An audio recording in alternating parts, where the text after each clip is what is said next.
Christy Leona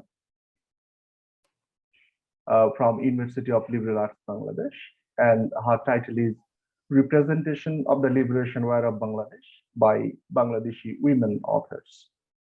So, Christy, please start.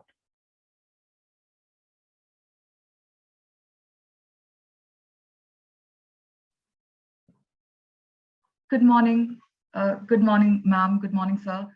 Good morning, distinguished presenters and other people who are watching. Thank you for being here. Thank you for giving me the floor. So before I begin, I'd just like to say that this is my very first conference that I'm taking part in. So thank you for the opportunity. Well, I'd just like to share my presentation. I'm sharing my screen.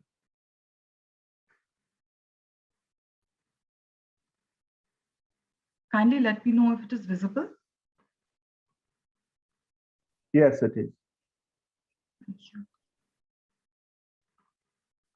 So as Sir has mentioned my topic, representation of the liberation war of Bangladesh by Bangladeshi women authors. So as you might know that we have a vast depot of war narratives in Bangladesh. They have been mostly written by men, their experiences in the war, about their time in the war, and maybe some of their reflections in the war through fiction. But when it comes to women and their voices and their experience in the war, what we see are mostly suppressed images. Either they were dominated or violated by male figures, or what as, because, I mean, I chose the book 1971 and After, which is an anthology of short stories, which is a collection of short stories. So I will be actually talking about the stories under the light of Eileen Suzu's Laugh of the Medusa. So what happens is that as you might see that all the writings that we have of war literature in Bangladesh are mostly very philocentric, which means that you would see that the male have been portrayed as active agents, as people who are there in the war, fighting for their motherland.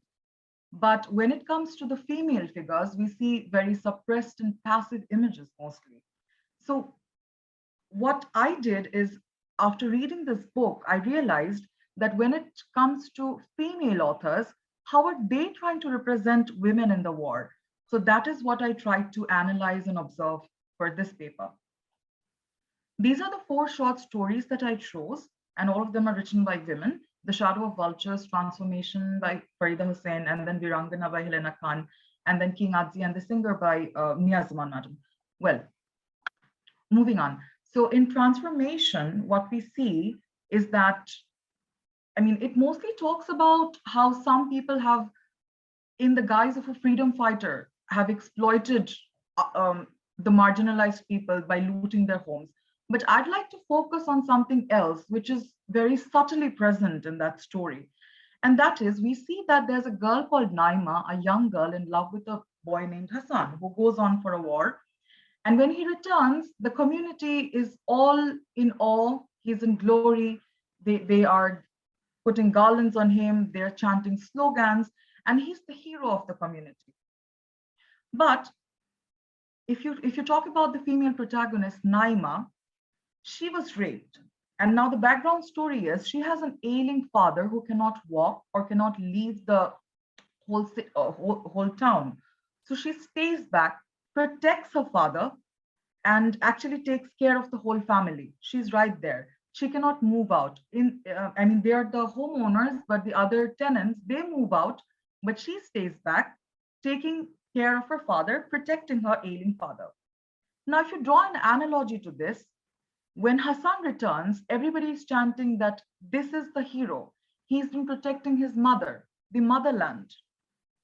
So Hassan has been brutally abused. I mean, he's been fighting. He got into fights, and then there has been grossly bodily harm. But then he is received as a hero in the community.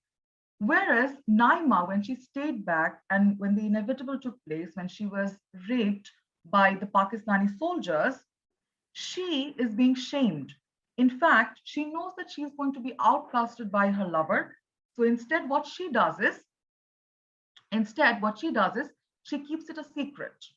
Now, here comes the turning point. In this story, what we'll see is that Hassan returns with 2 big bags of looted jewelry from people's homes. Now, this is a very different perspective of the war that we get to see. You might have heard that in Bangladesh, that obviously there are 2 sides of every story, but here, some young men in the guise of freedom fighters or Mukti Jodhas did loot or rob the houses of the minority people. And Hassan was one of them.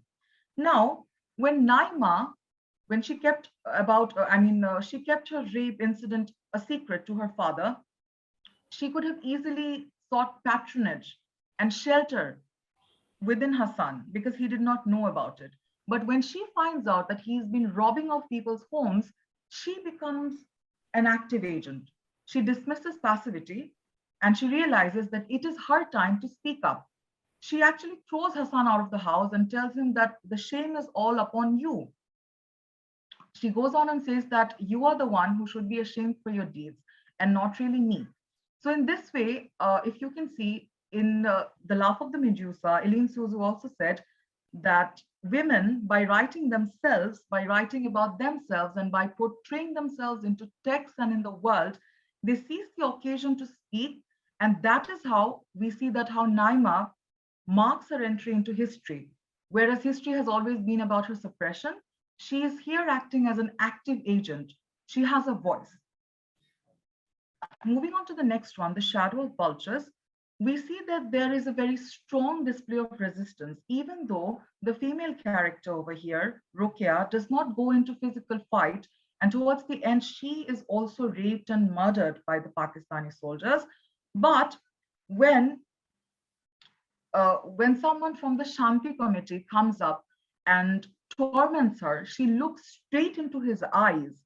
And that expression of resistance is all that it takes. So these subtle yet very strong and extraordinary expressions, whether they're verbal or whether they're just in looking into the eyes of the enemy, whatever it is, we see that all these female characters who are written by women show resistance, have their voice. Whereas if you're comparing them to other, if we are reading narratives by men, whereas it shows that they have mostly been shown into figures of the oppressed figures. So I've just put it up. I tried to connect it with the theory that women must put herself into the text as into world and into history. Well, moving on to the next story that I chose is Virangana. Now, this is very interesting. I think I could have chosen another theory as well to talk about it. It's very beautiful how, we see that there is a rape survivor over there, and all her movements and all her senses are very entwined with nature. She feels that she's the one to be guilty. Well, she is downtrodden with guilt, but towards the end, we see that she accepts her status as a war survivor and is no longer ashamed to come out to the world. So I'd just like to talk a bit about how Viranganas are treated in our society. Now, how Viranganas are treated in our society, Viranganas as in war heroines are treated in our society, is very deeply connected to how Bangladeshi patriarchal society treats its treats its rape survivors. How we treat our rape survivors are the same way we treat Viranganas. Although there has been excessive glorification, they have been portrayed in media, in various government projects, there has been various government schemes for them. But towards the end of the day, unless the mindset of the people are changed, unless the people in rural areas treat them and give them the equal status as freedom fighters, there will be no change. Because no matter how many projects we have where we say that, yes, the Viranganas, I read it last year, that they're going to be given the equal facilities as freedom fighters. But towards the end of the day, unless we have the change in mindset, can we ever come into terms that a Virangana and a freedom fighter hold equal status in our society? So in Virangana, we also get to see that where these women are, made sit in pearl-studded chairs and everything.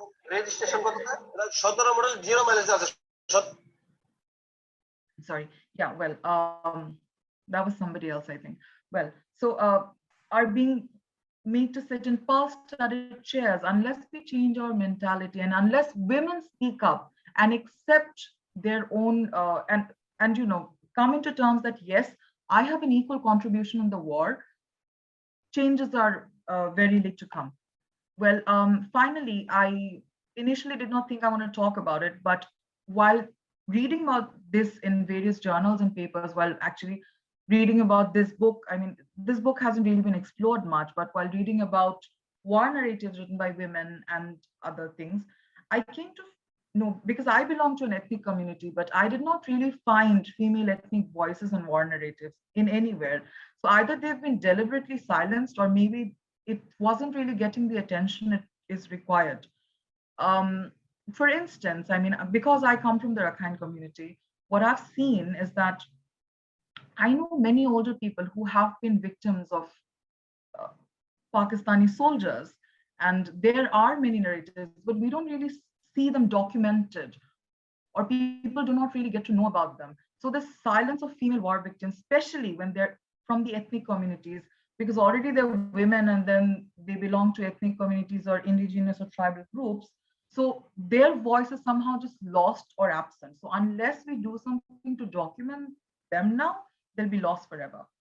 Well, thank you very much. That was all I had.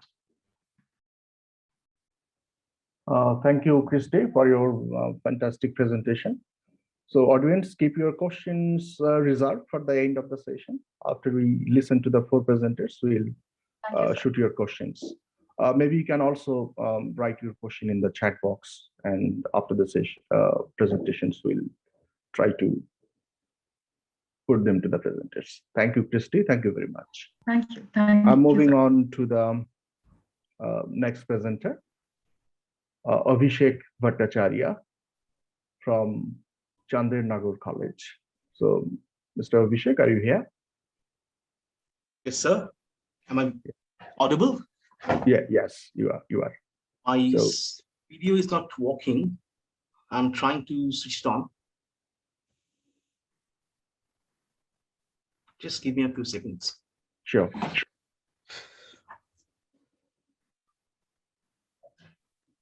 So meantime, I will tell you Mr. Abhishek Bhattacharya's title, Mapping the Narratives of Human Rights Violations of the Raped Women and Addressing Their Unresolved Trauma Through Oral History, Revisiting Select Oral Accounts from Rising from the Ashes, Women's Narrative of 1971. So, Mr. Abhishek. Am I audible to you, sir? Yes, you are audible. Okay, okay. So the floor is yours. I don't know why the video isn't working. I'll start my presentation. As you have mentioned my title, I'll get straight into my paper. Thank you. Good morning, all.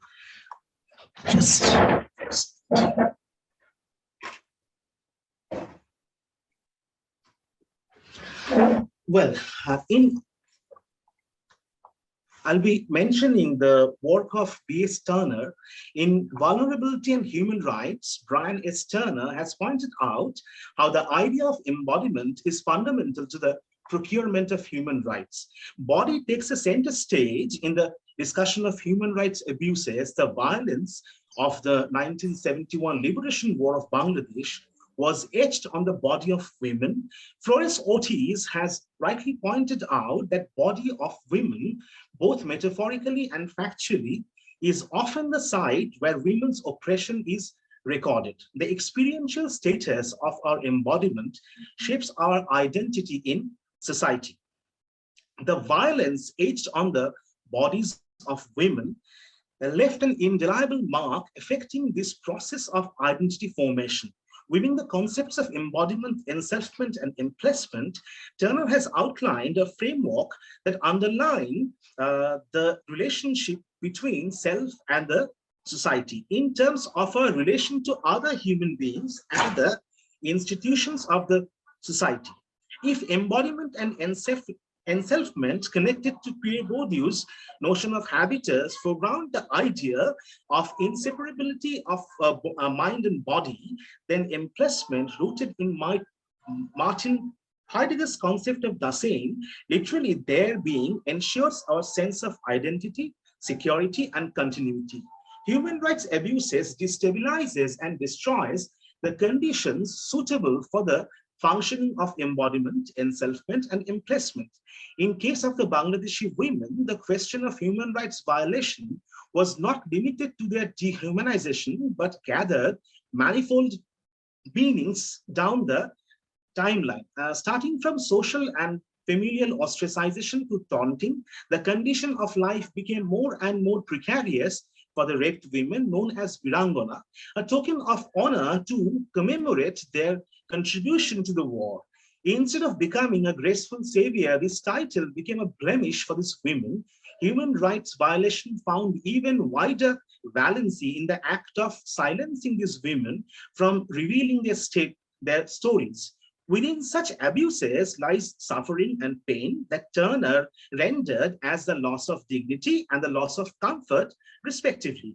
Vulnerability lies embedded within the intertwined effects of suffering and pain, thus encompassing both body and spirit. This paper will critically evaluate Masouda Khatun's testimony taken from Rising from the Ashes, Women's Narratives of 1971 to highlight the two broad spectrums that gave shape to the human rights violation. First being the perpetration of violence by the West Pakistani military and their Bangladeshi collaborators, and the second being the silencing of women in the post-liberation Bangladesh, followed by the hurling of scorns and taunts who ventured to break the silence. It will also try to understand that how tenably oral history narratives can help women like Masouda to come to terms with their trauma, and how through a transmission of their stories across the community and beyond, a process of healing can be initiated. It is important to highlight that the tenability of oral history to bring the desired outcome is dependent on other contingencies. The etymological meaning of vulnerability is wound, stemming from the Latin word vulnus. Wounding encapsulates the corporality of human existence and the susceptibility to dangers and the resulting precariousness. For Roberta Talwatson, wounding exposes the root of the problematic nexus of the cultural and the experiential, of the biological and the social. The rape narratives of Bangladeshi women testify to the cultural and experiential nexus embedded in their wounding. Wounding is embedded in the etymology of both vulnerability and trauma. Turner noted our vulnerability is a traumatic wounding. It signifies the capacity to be open to wounding and to be open to the world. In modern usage, the notion of vulnerability has become, in one sense, more abstract. It refers to human openness to psychological harm or moral damage or spiritual threat. Increasingly, it refers to our ability to suffer psychologically, morally, and spiritually, rather than to a physical capacity for pain from our exposure to the world. Trauma is embedded in the irreconcilable gap between the experience and knowledge. Like Carrot, Feldman, and Locke, La Capra too sees in trauma a crisis of knowledge. Masouda's account of sexual assault was clipped in the grid of the repeated enumeration of the following words. That is all I can remember. I was not in my senses at that time. After this, I lost consciousness. I do not remember what they did after they brought me inside. I was not in my senses. I was just not in my senses. She was repetitive in narrating how she was dragged into the room. In the oral history accounts, the discrepancy between the temporal span of a fateful event and the time covered to narrate the experience marks the dissociation between cognition and affect. Even at the time of our interview in 1997, Masouda was not in a position to come to terms with the realities of a sexual assault. The dawning of the irreconciled past in the present signals the temporal disjuncture in the victim survivor that makes her unable to differentiate between the past, present, and the future. the problematic nexus of the cultural and the experiential and the biological and the social made it difficult for Masuda to cope up with her trauma. The ever-suppurating aftermath of the event tormented her perpetually, opening up her wound, consequently deferring the process of healing. This suppuration started immediately after the event. Having got back to her senses, Masuda saw that her husband Sheikh Mufizuddin was cursing his fate, uttering repeatedly, "My honor is gone." In the hegemonic patriarchal social code, man's honor and social status heavily depend on the modesty of the women of the household, and the loss of the same can turn a man to pull all the blame on the ravished woman.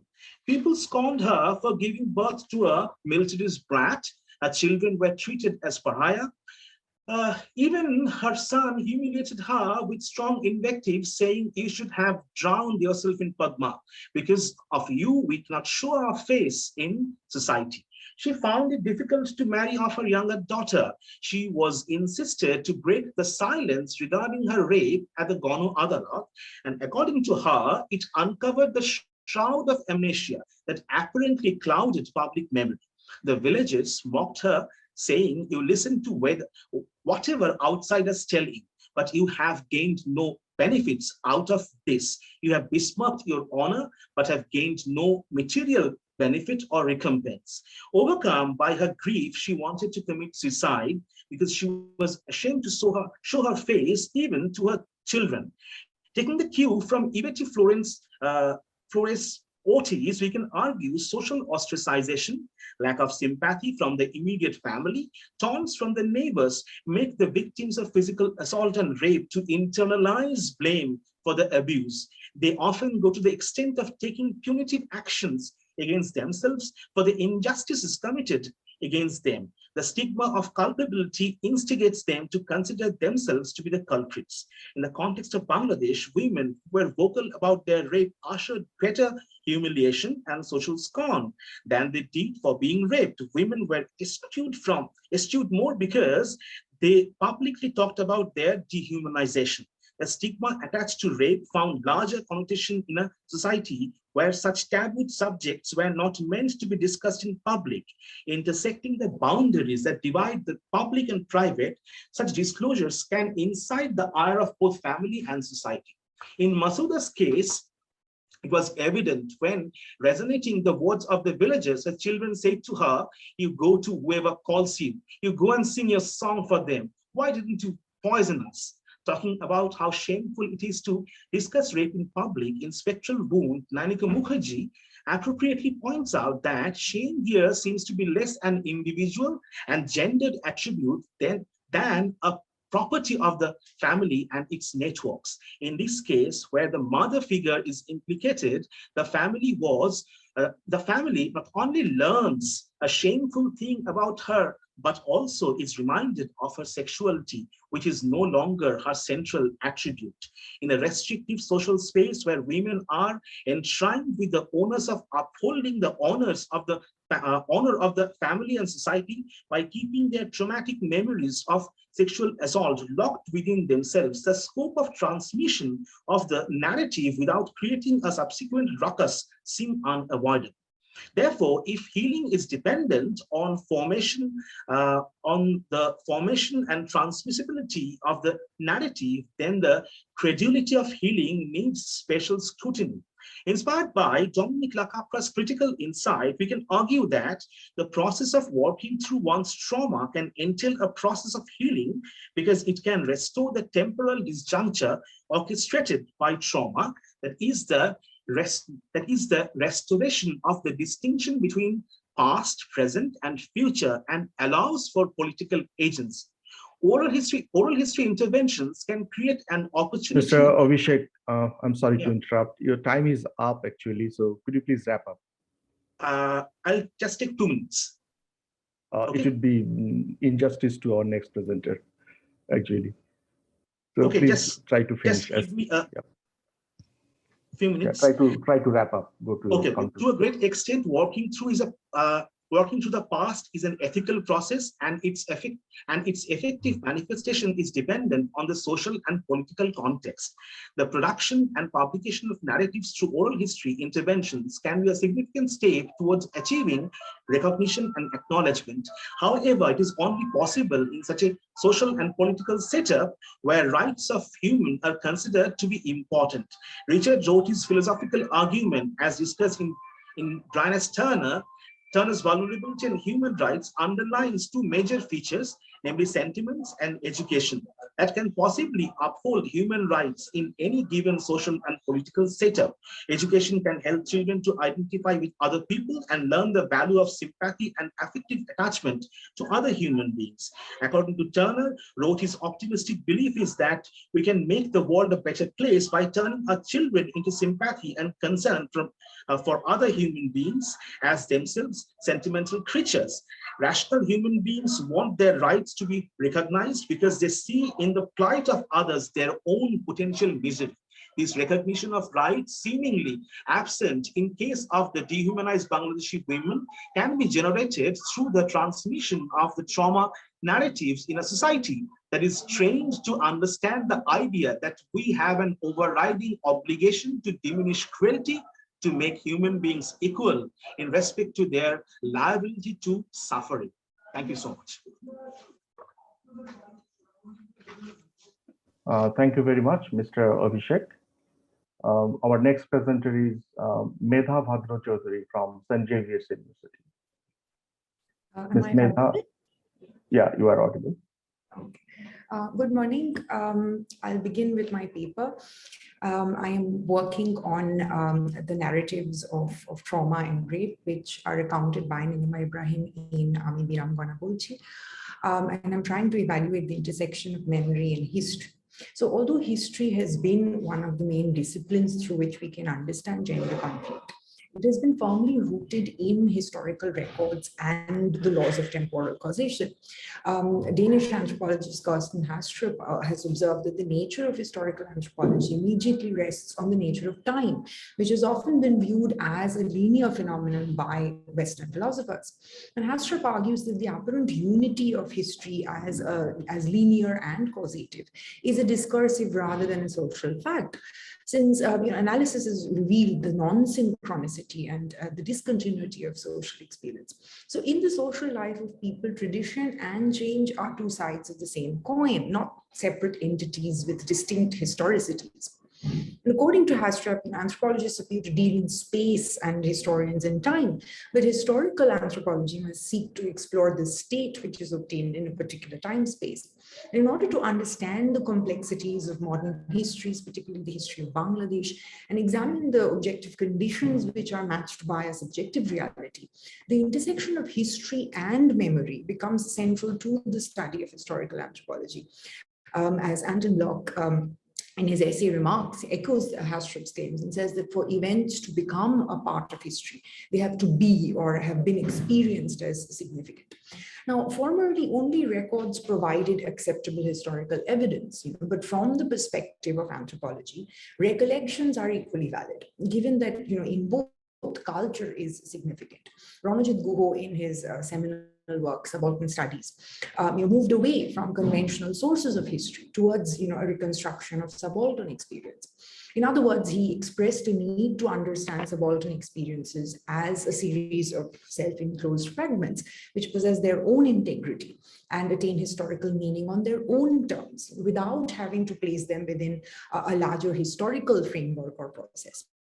And in recent years, anthropology has been influenced by a literary turn. It's led to a growth of interest in personal narratives, including life histories, biographies, and autobiographies.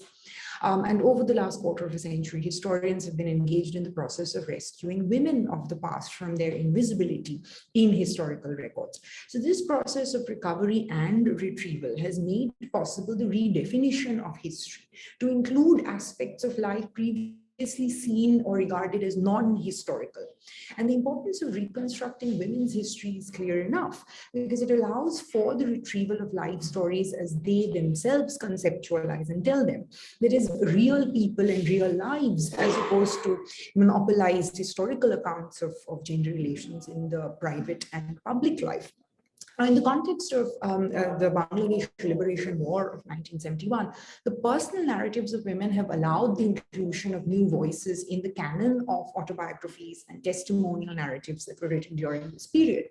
Nilima Ibrahim, whose numerous interviews and dialogues with Bangladeshi women rape survivors have brought individual and corrective stories to the attention of a wider public, has claimed that the purpose of her work was to honor the suffering of the women, and including the dead, to restore the memory and the voice of the survivors and their communities, and also in an attempt to interpret the process and the causes of these atrocities, to promote healing and reconciliation. So the personal narrative form then is set within the broader collective narrative, and it beckons the readers into the horror of sexual violence. Ibrahim's Virangana recounts the stories of 7 Viranganas, and it constitutes a mediation on and an exploration of the position from which a first-person story of rape can be told. So while it is important to read these individual narratives as they stand to represent the experiences of singular subjects, Ibrahim's book, it reveals that there is no single story of rape as such. And rape is shown as part of a complex and tightly woven narrative of the Virangana struggle to come to terms with and to inhabit her own sexed body, and also to present a coherent self through the disruptions and the confusions. If you were to regard the Virangana as a subaltern, the Virangana is framed as a quisling, or as a resistant. Her voice is never heard or understood, since it lies beyond the political and cultural logic which is used to justify the events of 1971. So the Virangana story is rarely integrated within the corpus of national war narratives or the state-sponsored history. So the Virangana operates more as a declarative term than as an acknowledgement of their individual agency in the course of the war. And the role of the intellectual voice in the construction of these radical identities is therefore crucial. We must recall Spivak Chakraborty, the question essentially sort of denies that an academic voice can be elevated to a point of enlightenment and rise above the shadows of history. Yet in the work of Nilima Ibrahim, we find that she has found ways of speaking of the subject itself through interviews which have presented the subject to be the most sensate of realities. I think sort of moving beyond the scholarly argument, it's important to investigate the stories which are told or which are recollected by Nilima Ibrahim, and particularly in the context of the genocide. She addresses the complexities that these victims live with and their divided loyalties. The confessional mode that these women adopt not only enable them to voice the culturally silenced abuses that they have suffered, but also ambiguously enables them to voice their sense of shame, at abandoning their family, of failing their husbands or their fathers. Most striking is the case of a Muslim victim who chose to marry a Pakistani soldier who had raped her and then decided to migrate to Pakistan. In fact, Ibrahim's encounter with these women occurred when she had decided to interview 30 to 40 Bangladeshi women who were set to leave the country with Pakistani prisoners of war rather than face the stigma and abandonment of society. So, Ibrahim's interview does not really create, does not have the burden of rationally proving the rape experience. Neither does she attempt to fit herself in the archetypal profile of the victim, who exhibits a sense of outrage or refusal. She allows the subject to speak for herself, and the decision to leave is predicated by the victim's own choice. And I speak here of the story of Meherjan. That in the testimony of Meherjan, her decision to leave the country with Laik Khan becomes somewhat predictable and a sequential pattern for the victim as Ibrahim presents it. So the task of the interviewer is to initiate the process of reconciliation, not just with the trauma of rape, but with the family structure which the Virangana has abandoned, or which has conversely abandoned the Virangana. So within the given cultural context, perhaps the most crucial underlying and typically unstated issue is that of the male figure, the husband, the father, or the brother who views rape as primarily a sexual act rather than an act of violence. So what Nilima Ibrahim work, what her book initiates is a conversation with memory and memorialization.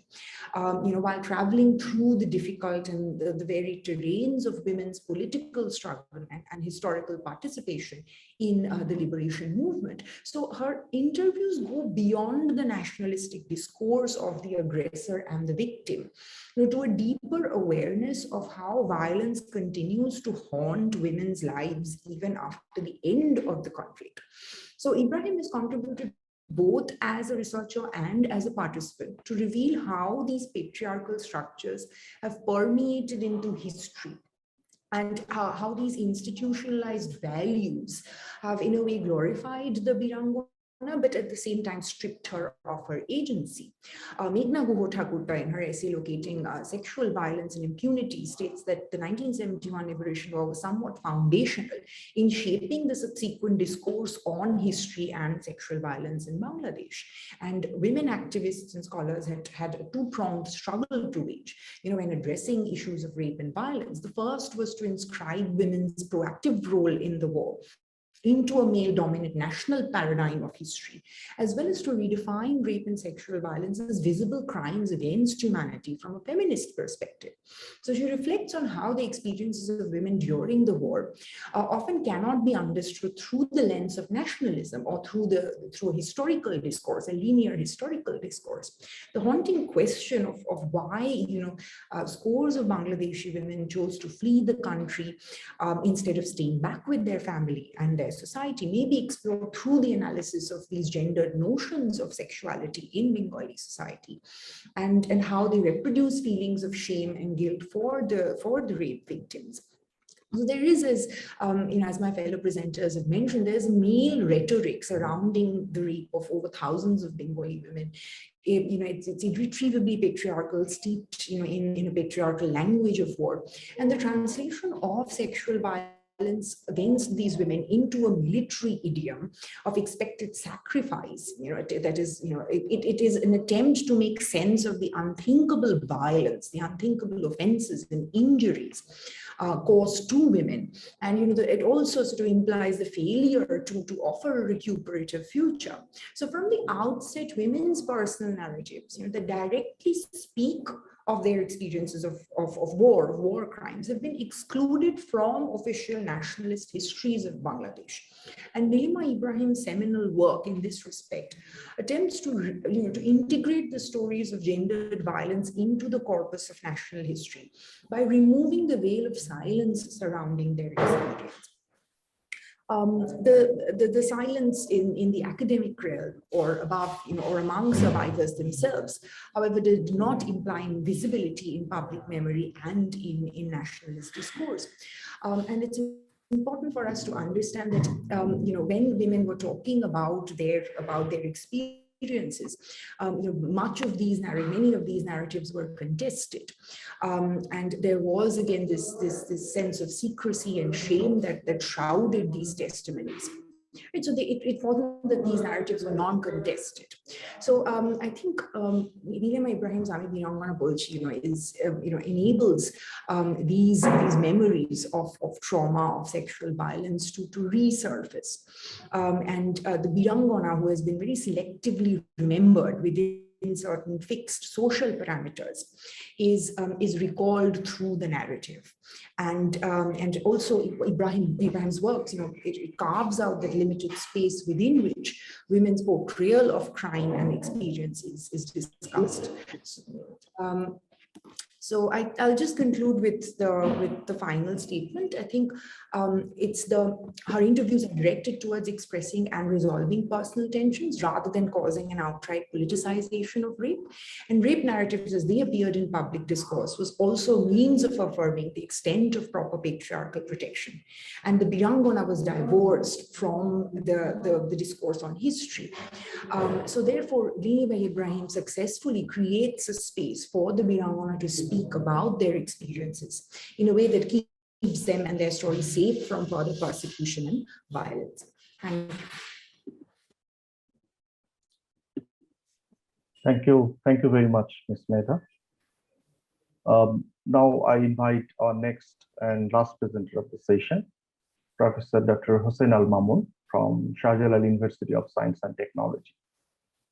So, Professor Al Mamun, are you here with us? Yes, yes. Can you hear me? Yes, we can hear you. So, meantime, I will tell the topic: War of Independence and its aftermath, terror, torture, and trauma in Bangladeshi short stories. So, Professor Al Mamun, the floor is yours. Thank you very much, dear moderator and other presenters and participants. I'm introducing my paper in brief because we don't have enough time. The War of Independence and its aftermath relatively stand side by side as sources for writing stories for years.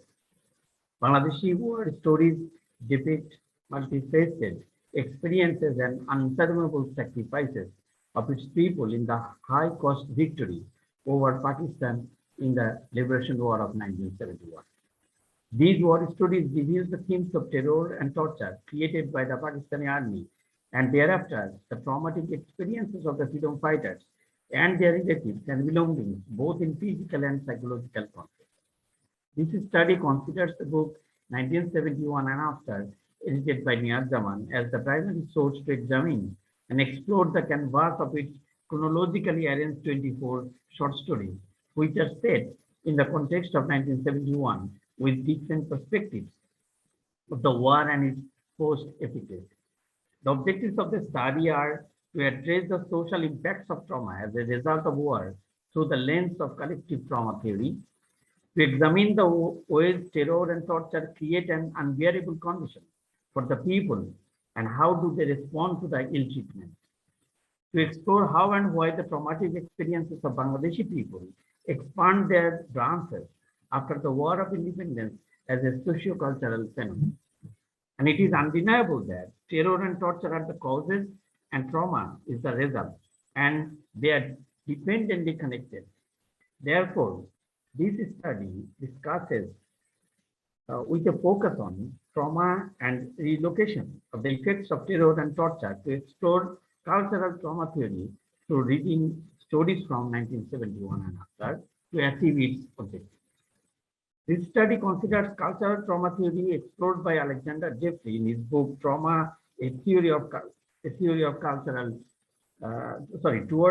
of Cultural Trauma. And he considers the theory named play trauma theory that speaks about trauma, which are naturally occurring events that shatter an individual or collective actor's sense of well-being. And the trauma experience occurs when the traumatizing event interacts with human nature. Marx, however, in his Sociology of Religion, called a group of people carrier groups. And these carrier groups are our traumatized people. And carrier groups are the collective agents of the trauma processes, and that process carries two narratives: the nature of the pain and the nature of the victim. On the other hand, Snell, in his book Psychological Trauma and Cultural Trauma, he mentions that cultural traumas are for the most part historically made, not born.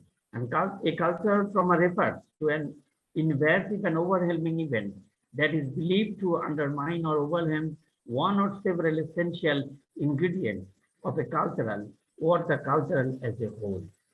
So the cultural traumas generated by major social changes and triggered by traumatizing conditions and situations interpreted as threatening, unjust, and improper are exposed as complex social moods.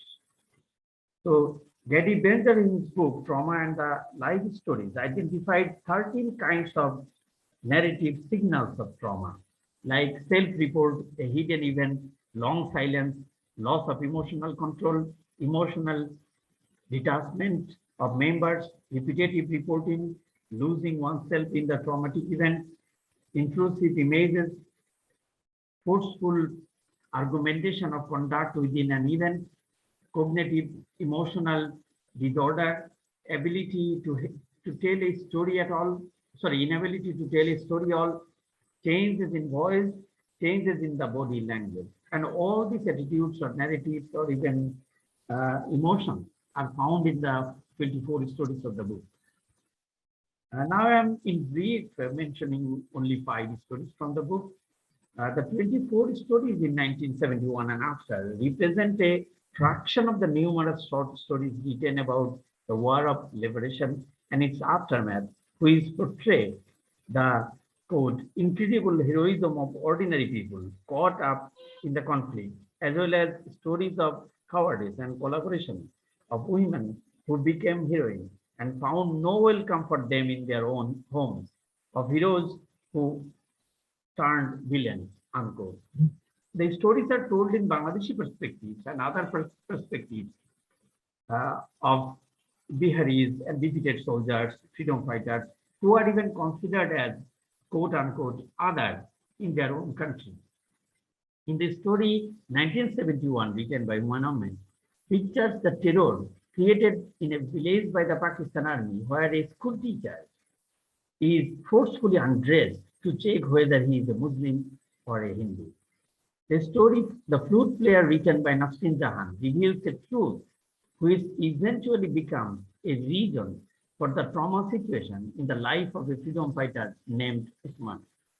And Usman, who believes on a mad-like person, who actually was a Pakistani spy, and eventually in a battle, Usman's commander, along with other comrades, died, and Usman says at the end of the story, quote, "Where is this hateful light coming from? Flung me into a terrible hell. It was I who trusted him. So it was I who committed the massacre," unquote. So the story Virangana narrates the trauma of Rehana, who indirectly hears that a Virangana can't be the wife of her lover Shamshed, as he and his mother do not like it. And finally, the Virangana in the story felt, quote, "as light as the clouds that float in autumn. It was like the last ray of the sun at twilight. It was like the peaceful cessation that comes with the tremulous last sigh after a heartbreaking cry," unquote. In the story, Rockaway Baby on the Treetop, written by Nayan Rahman, a freedom fighter Sharafat is disliked by his comrades because of his honesty, and he disappeared in the post-independent time. And therefore, he becomes the reason for his mother's trauma, as she says at the end of the story, quote, "I do worry too much if I don't do it. I lost my son in my independent country. He just disappeared. If I had seen his dead body, I would have known he was." And the last story I want to mention, again from Humayun, the title of the story is Jalil Shah's Petition.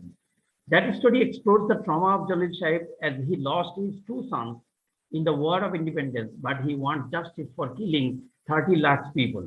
Therefore, he is trying to collect thousands of signatures to file a petition. But after his death, nobody continues the job. This story reminds us of many fathers' tears and trauma who are still bearing all sorrows. And I'm at the ending of my presentation. The stories have been arranged in the book to unfold the story of 1971 and after chronologically. But astonishingly, none of the stories talks about the joy of victory. It is understood that we have a large quote unquote career groups which are existing as the aftermath of 1971, and the red stories explore that effective measures are not taken against the genocide to remove trauma. And I am ending my presentation mentioning Niyar Jaman's prediction in this regard, as she writes in the preface of the book, quote, "Perhaps because people found that the reality of independence was very difficult from the idea of independence. Whatever the reason, and there are many, the stories of 1971 and after are sad stories, even when they are of heroism in the face of daunting odds," unquote. Thank you very much for your patience here. Thank you.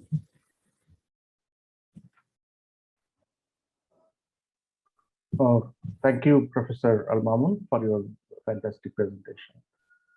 Now, I would invite the audience if you have any questions to ask the 4 presenters today.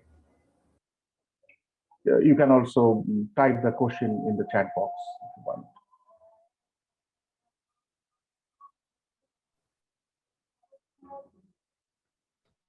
So any question, please? Dr. Mamun, can you hear me? Hello? Yes, yes, I can hear you. I was talking to the host. Oh, sorry. Yeah, thank you, no problem. I have a question for Abhishek if he is available. Mr. Abhishek, are you here? Yes, please. Please go. Abhishek, my first question to you is about the problem with the overflow of empathy. That is to say, while understanding and approaching Virangana narratives or any wartime rape victim narratives, it is very likely that we have a tendency to over empathize with the testimony givers, right? Right. So have you taken this into consideration about what Dominic Lacapra says about empathic unsettlement into consideration? Yes, I'll address this question by referring to the two types of trauma that that he's talking about, or he has mentioned in his work: the structural and the historical trauma. The historical trauma, it talks about the loss, and we can share the problems, or we can share the issues which are intertwined with this idea of loss in case of historical trauma. But the absence, which is more of a symbolic nature in the case of structural trauma, we have to differentiate these two types of trauma in order to focus on this idea of empathy. And this overflow of empathy, it is worth mentioning that in case of Bangladeshi women, they are stuck in such a social condition where the question of empathy seems to be, if not completely amiss, but amiss to that extent that even being vocal about their rape, they are being scorned, they are being taunted. And in a situation like this, if we don't generate a sense of sympathy, a sense of or breed a sense of sentiment among the people around the victims, then it would be difficult for them to get into the process of healing. Could I address your issue? To some extent. I have this short question because there are other participants and questioners. No, please carry on. That is to say, about I didn't really get that part. You said that there is a spell of trauma followed by probably healing, or the healing of wounding, something like that. I couldn't really make out. Could you please illuminate this point? Trail of trauma? I mean, there is this spell of trauma or the seizure of trauma followed by some kind of healing of trauma, which maybe in trauma terminology can be said working through or something like that. I mean, what are you pointing at? Something like that. Okay, sure. I was actually pointing at the difference between acting out and working through. Acting out the reputations in the surviving agents. So there is a reputation in the survival, and as Carey calls this survival or the surviving is a process of healing itself. Lacapra argues that more than acting out, this is related to melancholia, it is important to walk through. That is somewhat connected to mourning. It is important in order to address the disjuncture that is brought forth by trauma that dissociates past, present, and the future. The structure or the presence of the past still in their lives is actually destabilizing their future and hindering the process of healing. They are not being able to reconcile. Am I clear? Yeah, I understand. The Freudian terms that Lacapra kind of explains. Exactly. Thank you very Thank much. you so much. Thank you so much for your questions. So if there is no more questions, then I will call it a day for this session. So thank you everyone, especially the 4 presenters today. So you have enlightened our session and our audience, of course. Thank you very much for doing so. So I also invite you to the next session at 2 p.m. That is a keynote session by Professor Syed Manjurul Islam, sir. I hope I will see you there. So thank you all. Thank you so much, sir. Thank you so much. You live in your team. Thank you. Yeah, bye-bye. Thank you so much. Thank you. Thank you.